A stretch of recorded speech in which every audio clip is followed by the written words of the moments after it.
바울이 전하는 복음과 그리고 자기들의 신앙, 유대인들의 신앙이 맞지 않는다는 내용인데 사실 시기와 질투 때문입니다. 유대인의 입장에서 이방인들이 자신들과 똑같이 하나님의 사람으로 이렇게 구원받는다라고 하는 걸 이들은 참 받아들일 수가 없었던 거예요. 오히려 시기와 질투를 넘어서 마음에 증오심이 불타오르게 됩니다. 그래서 어떻게든 바울을 없애버리려고 했어요. 정말 바울이 전하는 복음이 맞는 거라고 한다면 자기들이 죽인 예수는 진짜 메시아가 맞는데 자기들이 메시아를 죽였다라 그러면 이거 너무나도 어마어마한 일 아니겠어요? 그러니까 이런 것들을 부정하고 싶어서 더 바울을 죽이려고 했습니다. 이 사람이라는 게 잘못한 일을 옳다고 증명하기 위해서 오히려 더 잘못을 저지르게 되는 게 인지상정이죠. 두 번째 사람이 이제 베스도인데 로마 총독이었거든요. 그런데 유대인들의 사형에 대한 유대인들을 사형시키는 것에 대한 그 최종 판결은 바로 이 총독의 권한에 있었어요. 이 총독의 책임과 권한이 대단히 컸겠죠. 그래서 로마 총독으로 이 베스도는 본국인이 로마에 충성하기도 해야 되고, 그리고 이 로마의 정복지인 이스라엘을 무난하게 통치도 해야 될 필요가 있겠죠. 로마 눈치도 봐야 되고 또 이스라엘 백성들 눈치도 봐야 됩니다. 특히 바리새인들과 제사장들 눈치를 안 볼래 안 볼 수 없죠. 그들을 괜히 잘못 건드렸다가는 이스라엘을 총독으로서 통치하기가 힘들었을 것이 뻔하기 때문입니다. 그래서 이 베스도 총독이 이제 이렇게 부임을 했는데 그 앞에 이제 벨릭스 총독이라고 하는 총독이 있었는데 이 벨릭스 총독보다는 인품이나 또는 능력이 좀 낮기는 한데 아무래도 이 정치적인 한계를 벗어나지는 못하고 있는 모습을 본문 속에 볼 수가 있죠. 그리고 아그리빠 왕이 나옵니다. 로마 사람들은 이제 유대 나라를 편안하게 통치하기 위해서 유대의 그 이스라엘의 왕 제도는 그대로 존속을 시켰어요. 이건 로마에서 유대를 통치하는 총독을 파견을 하는데 이스라엘 유대의 왕은 그대로 존속시켜서 그 왕은 이 총독 로마 총독에게 협력하도록 이제 그렇게 한 것이죠. 그러다 보니까 실질적인 권한은 왕에게 있겠어요? 총독에게 있겠어요? 당연히 총독에게 있죠. 그냥 왕은 형식적인 것 뿐입니다. 이 아그리빠 왕은 이제 유대 나라의 왕으로 48년경부터 70년경까지 이제 왕으로 있었어요. 아주 젊은 나이에 왕이 됐는데, 말 그대로 이제 로마 제국의 이제 뭐라 그럴까요? 비호가 있을 수밖에 없겠죠? 그런 상태에서 이제 왕 노릇하고 있었으니까, 이제 로마 총독이 새로 부임을 하면 당연히 어떻게 해야 돼? 이 총독, 실권을 가진 총독에게 가서 인사를 드려야 된단 말이죠.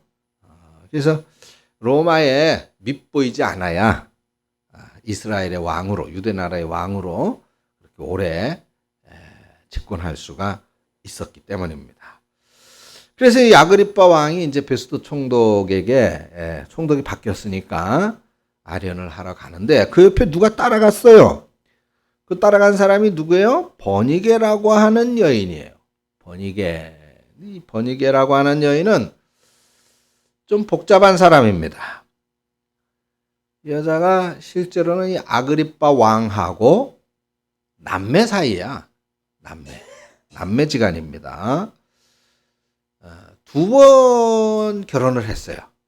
둘 다 이제 실패를 했고, 그리고 이제 남매지간인 아그리빠 왕하고 지금 이제 또 같이 살고 있는 거예요.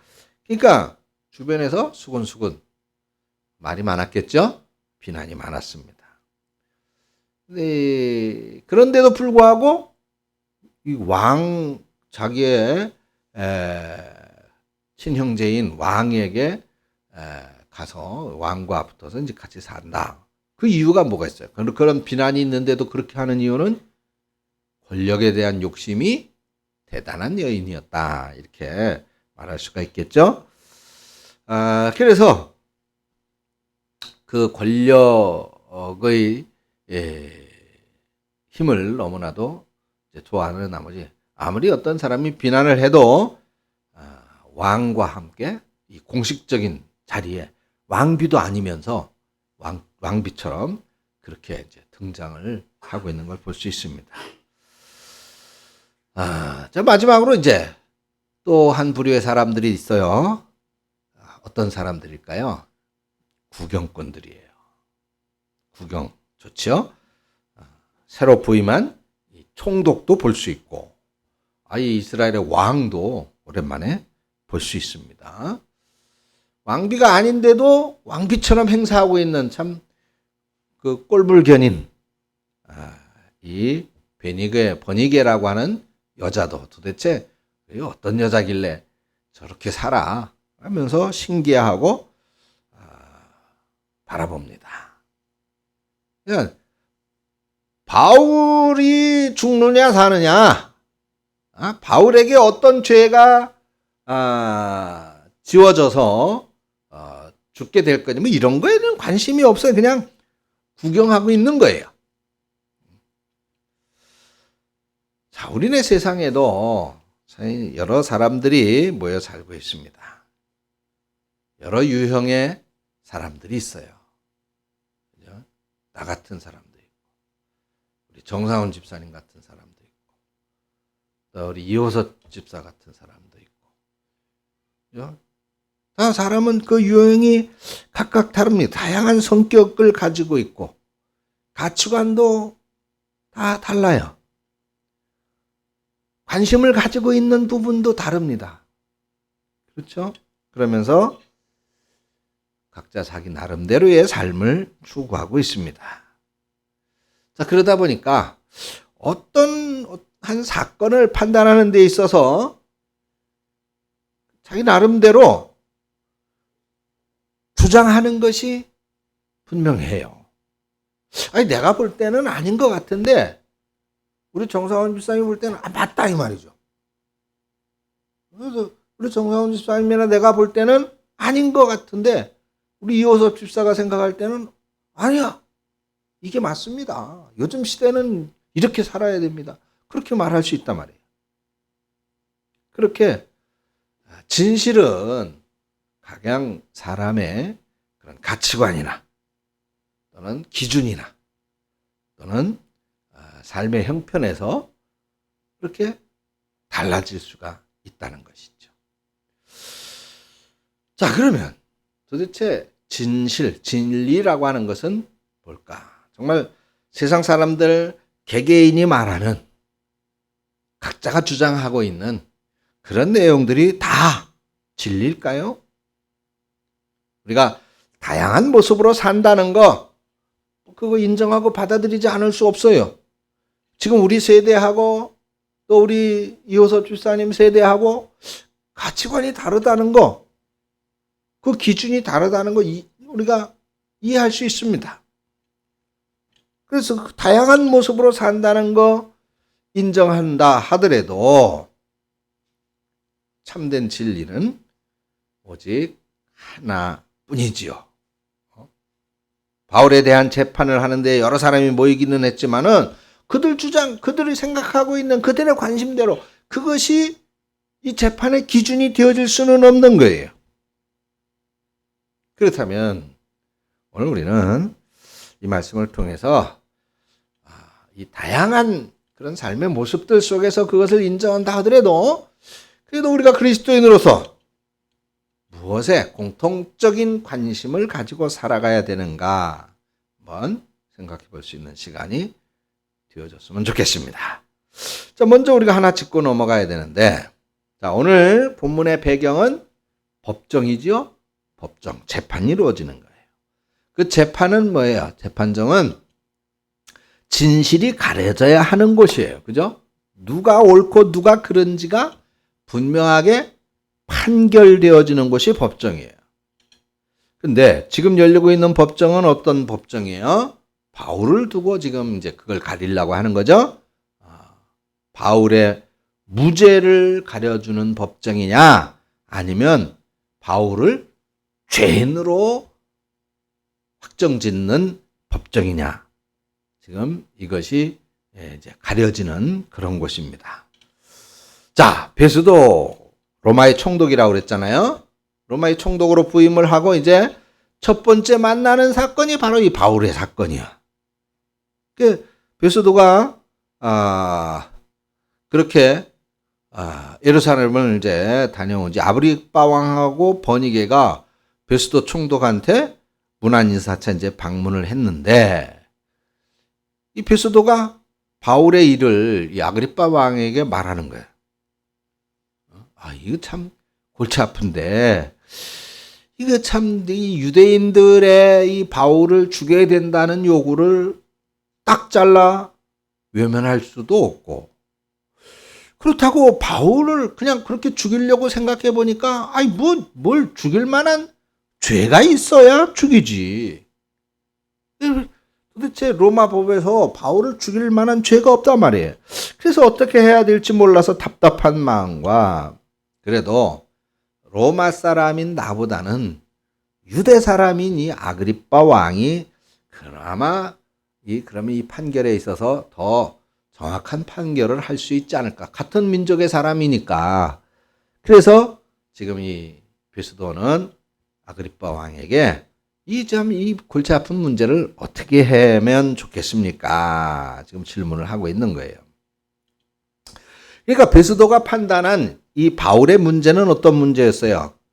유대인들의 대제사장이나 뭐 장로들이나 이 사람들이 그 바울을 고소해서 재판장에 세웠단 말이에요.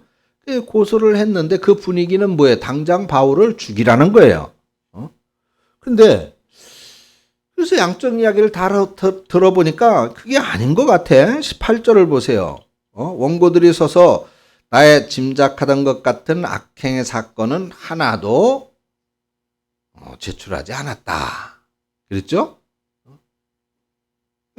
이 베스도 총독이 생각해 보니까 도대체 이 사람을 죽일 악행이 하나도 없더라.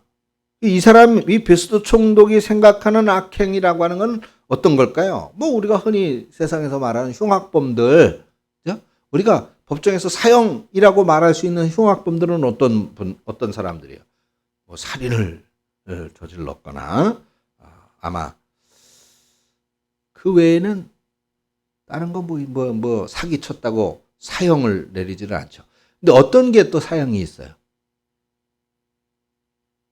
어떤 게? 국가 전복, 내란. 국가를 전복하려고 하는 그런 내란죄가 또 사형이 내려지게 됩니다. 그래서 지금 이 베스도 총독이 생각할 때는 바울이를 이거 고소를 해서 당장 죽이라고 그러는데 이 살인을 한 것도 아니고, 그렇다고 국가를 전복하려고 반역을 저지른 것도 아니고, 그러니까 사회적으로 도덕적으로 그런 심각한 죄를 짓거나 정치적인 어떤 심각한 그런 죄를 지은 사람이 아니더라는 거예요. 그래서 25절에 뭐라 그랬어요?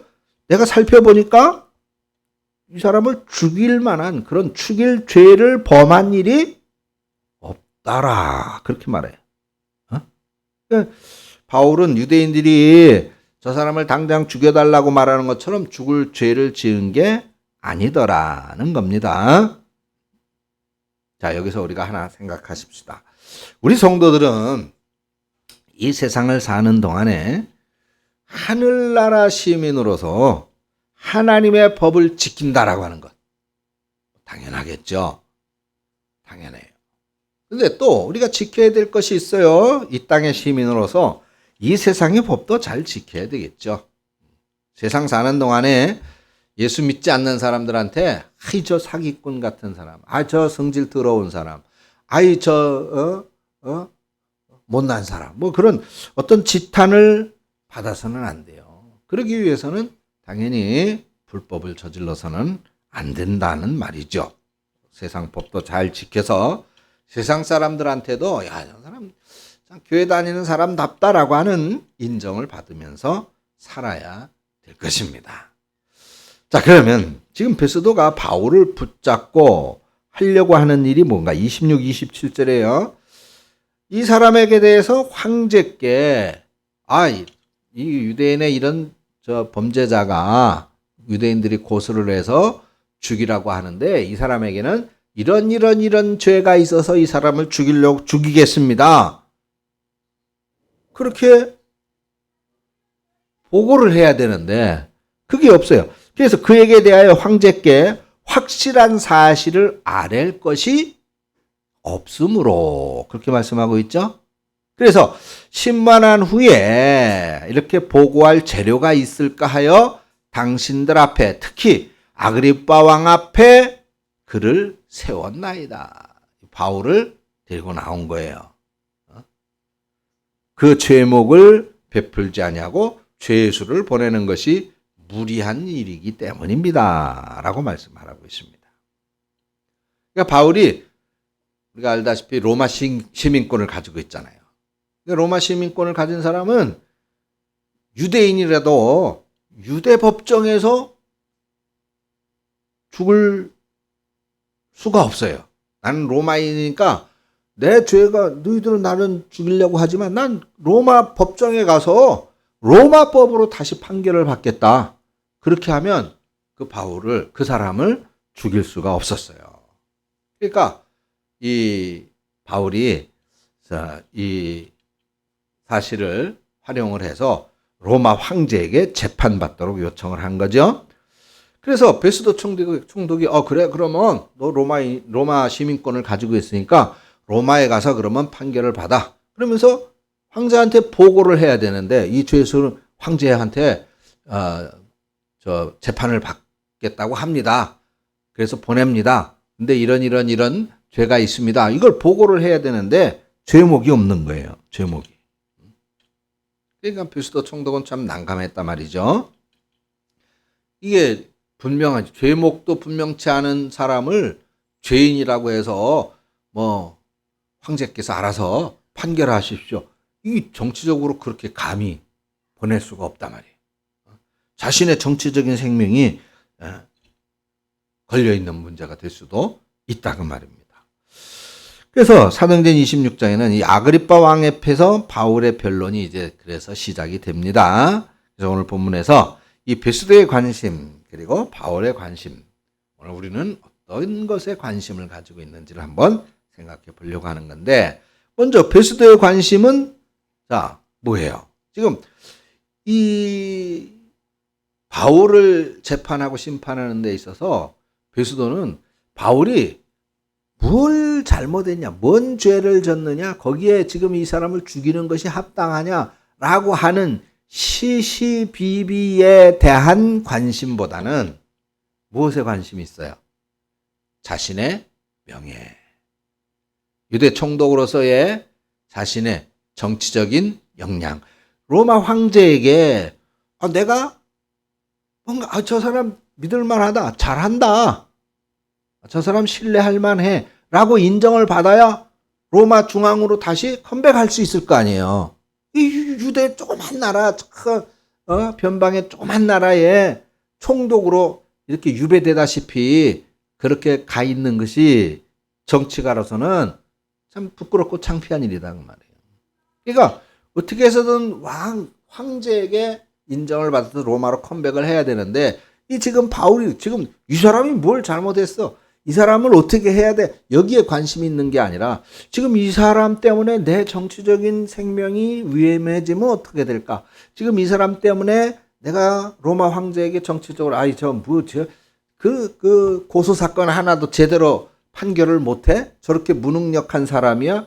그런 인정을 받으면 어떻게 될까? 지금 그게 걱정이고 두려운 것입니다. 그래서 이 베스도는 그 어려움을, 그 위기를 어떻게 하려고 그래요? 지금 슬쩍 누구에게 떠넘기고 있는 거예요? 아그리빠 왕에게 떠넘기고 있는 것이죠. 자, 그러면 우리는 오늘 본문으로 돌아가서, 자, 19절에 오직 자기들의 종교와 또는 예수라 하는 이의 죽은 것을 살았다고 주장하는, 바울이 주장하는 그 일에 관한 문제로 이 사람이 송사를 당하고 있고, 유대인들은 이것만을 가지고 송사를 하고 있다. 그렇게 말하고 있어요. 유대인들이 어떻게 하든 바울을 죽여달라고 간곡히 원하니까 유대인들의 이야기하고 피고인 이 바울의 이야기를 들어봤더니 이 별일이 아니더라. 자기들끼리의 종교 문제더라. 라고 하는 겁니다. 이게 별 문제도 아닌데 문제를 만드니까 오히려 이상하다는 거예요. 그래서 여기 괜히 내가 잘못 개입됐다가는 내 정치적인 생명이 위험해지고 내 명예에 오류가 될 것 같다. 그 말입니다. 그래서 이 당시 이 베스도 총독은 이렇게 정치와 명예에 관심을 갖고 있었던 것을 볼 수 있습니다. 자, 그런데 바울은 어디에 관심이 있었을까? 자, 아까 19절 제가 금방 말했죠? 자기들의 종교와 또는 예수라 하는 이의 죽은 것을, 예수라고 하는 사람이 죽은 걸 안 죽고 살았다라고 바울이 주장했다. 이렇게 말하고 있잖아요. 그죠? 자기네들끼리의 종교 문제라고 가볍게 일축해버리는 이 일에 대해서 바울은 예수께서 죽었다가 다시 사신 그 일은 이게 그냥 자기들끼리 종교 문제라고 치부할 가벼운 문제가 아니라는 거예요. 어떤 권력을 잡는 일, 어떤 명예를 지키는 일, 돈 버는 일, 이런 일만 대단하고 죽었다가 다시 산 일이 어떻게 대단한 일이 아니겠습니까? 지금 번이게는 분명하게 이 사람이 왜 고소당했어? 그 사람은 유대인들이 말하는데 예수라는 어떤 사람이 죽었다가 다시 살아났다고 주장하더라고. 그것 때문에 고소를 그럼 사람이 죽었다가 다시 살아난 이 사건이 얼마나 큰일입니까? 얼마나 중요한 일이에요. 근데 지금 이 베스도는 자기의 관심이 어디에 가 있어요? 자신의 명예, 자신의 정치적인 생명, 자신이 로마 중앙으로 돌아가서 정치적인 지위가 높아져서 벌게 되어질 그런 돈, 거기에만 관심이 있는 거예요. 그러니까 거기에 관심이 있으니까 사람이 죽었다가 어떻게 다시 살아나? 그게 있을 수 있는 일이야?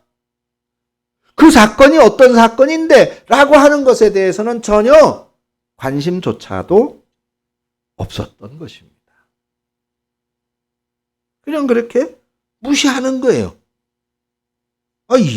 예수라고 하는 사람이 어떻게 죽었다가 다시 살아날 수가 있어? 그게 사실이야? 어떻게 그런 일이 있을 수 있겠어? 여러분들은 어떻게 생각합니까? 예수가 죽었다가 다시 살아났다. 이 일이 실제로 그럴 수도 있겠죠. 2000여 년 전의 일인데 우리가 어떻게 알겠습니까? 라고 넘어갈 일입니까? 그건 이스라엘 나라 일이지. 그 한국 사람이래? 아니잖아. 우리나라 사람도 아닌데 신경 쓰고 그래. 그렇게 흘려보내도 될까요? 바울은 이 일이 얼마나 중요한지, 이 일을 강력하게 예수가 죽었다가 다시 살아났다라고 하는 사실을 강력하게 전하고 전도하다가 지금 죽음을 당할 수 있는 고소를 당하게 된 것입니다. 생명이 위태로운 지경에 놓이게 된 거예요.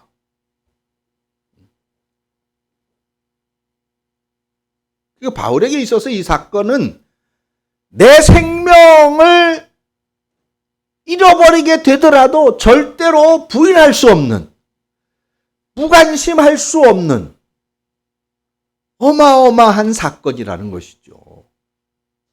너희들은 이 사건을 그래서 알아야 된다는 거 아닙니까? 너희들이 죽인 그 예수가 메시아더라는 거잖아요.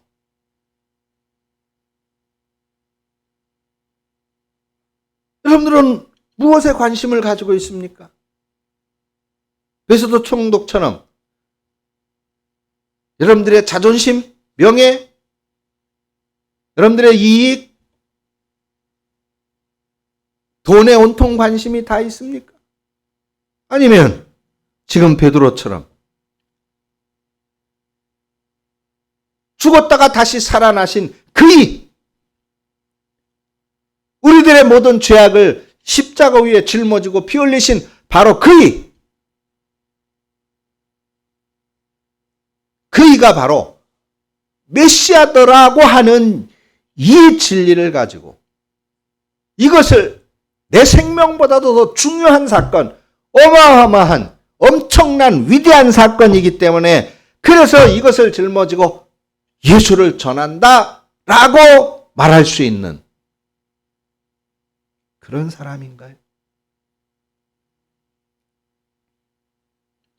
여러분, 전도라고 하는 거 그냥 교회에서 하라고 하니까 하도 전도하라고 주어 박으니까 어쩔 수 없이 하는 그런 종류의 사건이 아닙니다. 그런 종류의 일은 아니에요. 전도라고 하는 것은 내가 만난, 내가 경험한 그분을 전하는 겁니다. 왜? 엄청난 일이기 때문에. 어마어마한 일이기 때문에.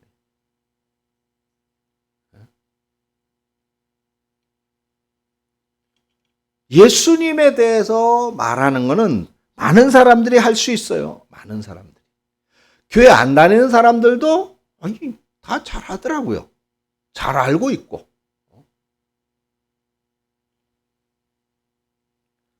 근데 예수를 생명조차도 아까워하지 않으면서 전할 수 있는 사람, 말할 수 있는 사람, 그런 사람은 오직 예수를 만난 사람이라야만이 그렇게 할 수가 있습니다. 그것을 전도라고 하는 거예요. 그냥 아무렇게나 아무 의미 없이 뜻없이 농담 던지는 것처럼 그렇게 말하는 건 전도가 아닙니다. 내가 만나지 못한 예수를, 내가 경험하지 못한 예수를 그냥 알고 있는 지식만으로 툭툭 던지는 걸 전도라고 하지 않는 거예요. 사도행전 22장을 보면 화가 잔뜩 난 사람들 앞에서 자기가 만난 예수를 전하는 모습을 볼 수가 있죠. 더군다나 사도행전 23장을 보면 자기를 죽이려고 재판하는 그 사람들 앞에서도 예수를 전하는 모습을 볼 수 있습니다. 또 사도행전 24장을 보면 바로 이 베스도 총독 앞에 총독인 이 벨릭스 총독 앞에서도 예수를 담대하게 전하고 있습니다.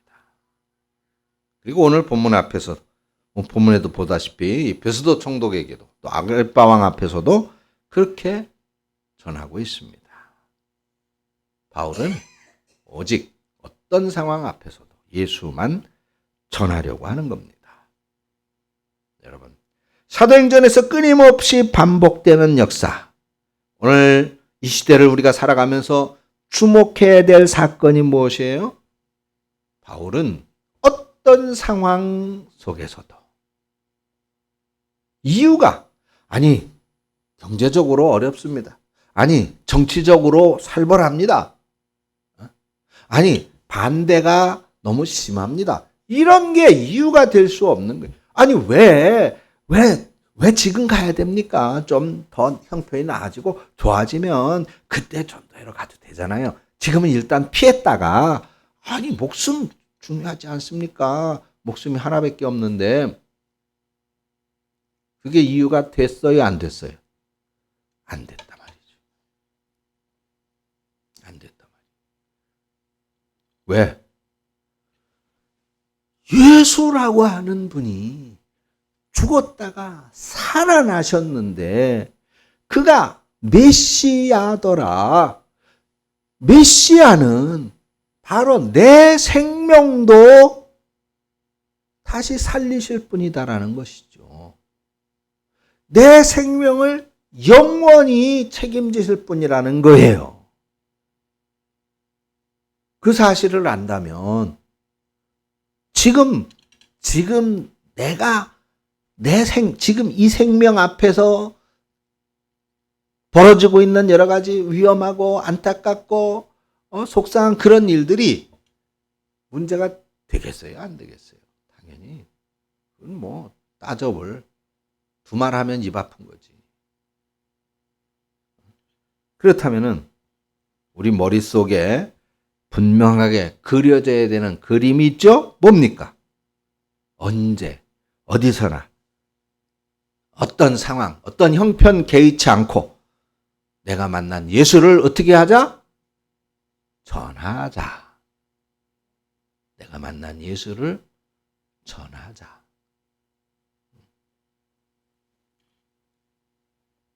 그러면 우리가 만난 예수님을 전하기 위해서 우리는 제일 먼저 누굴 만나야 될까요? 누굴? 주님을 만나야 됩니다. 주님을.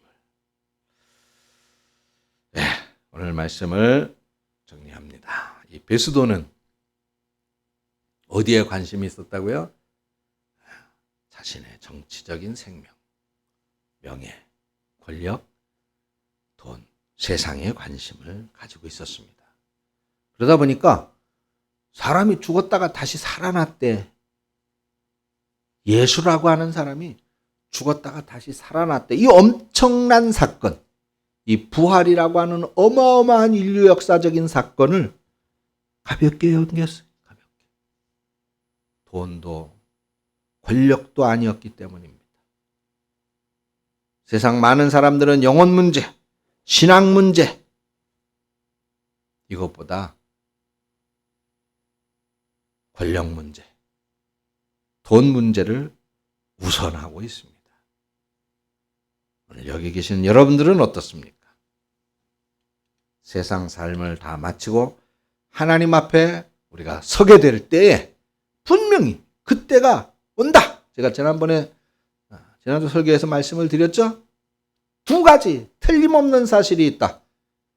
죽는다는 사실과 하나님의 심판 앞에 선다는 사실. 이것은 절대로 변함없는, 우리가 앞으로 분명하게 맞이할 두 가지의 진실이라고 말씀을 드렸습니다. 그렇다면 그때 하나님 앞에서 우리는 무엇으로 평가받으시겠습니까? 세상에서 뭘 했느냐? 어떤 지위를 했느냐? 세상에서 재산을 얼마나 모았느냐? 그런 걸로 하나님이 평가하실까요? 오늘 베스도의 관심이 아니라 바울의 관심이 저와 여러분들의 관심이 되어지기를 축원합니다. 내가 만난 예수, 내가 알고 있는 그 예수를 어떤 상황에서도 전하기 위해서 최선을 다할 수 있기를 바랍니다. 이런 예수님이 내가 만난 예수님이다. 이 예수님을 믿는 믿음만 가지고 있으면 이 세상의 어떤 상황도 다 우리가 극복하고 이길 수 있다. 심지어 죽음까지도 우리는 이길 수 있다. 죽음까지도. 당신도 예수 믿으면 이렇게 될 것이다.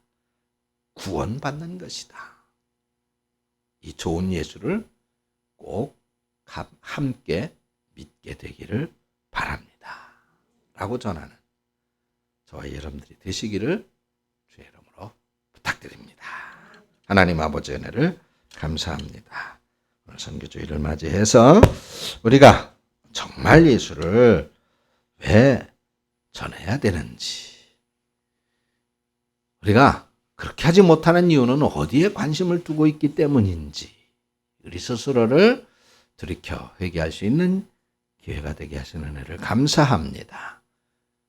베스도같이 세상에만 관심 갖는 사람이 되지 말고 바울처럼 예수라고 하는 사람이 죽었다가 산 이 부활의 놀라운 진리 앞에 관심을 갖고 정말 그분을 믿는 그 믿음으로 우리 삶의 위대한 승리의 역사를 써내려가는, 그래서 사도행전을 계속 이어나가는 우리 대강의 성도들이 될 수 있도록 성령 충만한 은혜를 허락하여 주시옵소서. 예수님의 이름으로 기도합니다. 아멘.